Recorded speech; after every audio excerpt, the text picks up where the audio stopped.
नमस्कार. आपण पाहत आहात डहाणू मित्र न्यूज नेटवर्क आणि मी रिया रुपेश पवार महाळंगेकर आपलं सगळ्यांचं सहर्ष स्वागत करते. महामार्गावर गोवंशांचा मृत्यू, गोशाळेत नेल्याची माहिती खोटी ठरली का? चौकशीची गोभक्तांची मागणी. महामार्गावरील अपघातांपासून गोवंशांचे संरक्षण करण्याच्या उद्देशाने डहाणू परिसरातून मोठ्या संख्येनं गोवंश एकत्र करून त्यांना कोंडवाड्यात 2-3 दिवस ठेवण्यात आले. त्यानंतर हे सर्व गोवंश ऐशर वाहनातून गोशाळेत नेण्यात येत असल्याची माहिती सांगण्यात आली.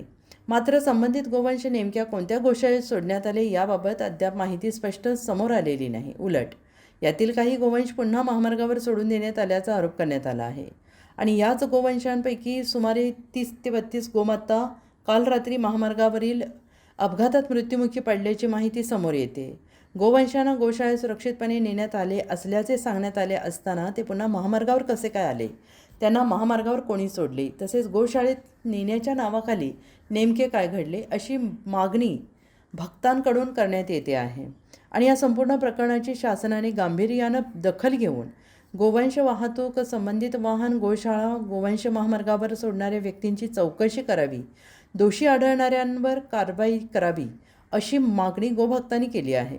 गोवंशांच्या मृत्यूला जबाबदार कोण या प्रश्नाचे उत्तर प्रशासनाने शोधून संबंधितांवर कारवाई करावी अशी संतप्त प्रतिक्रिया गोभक्तांकडून व्यक्त होते आहे.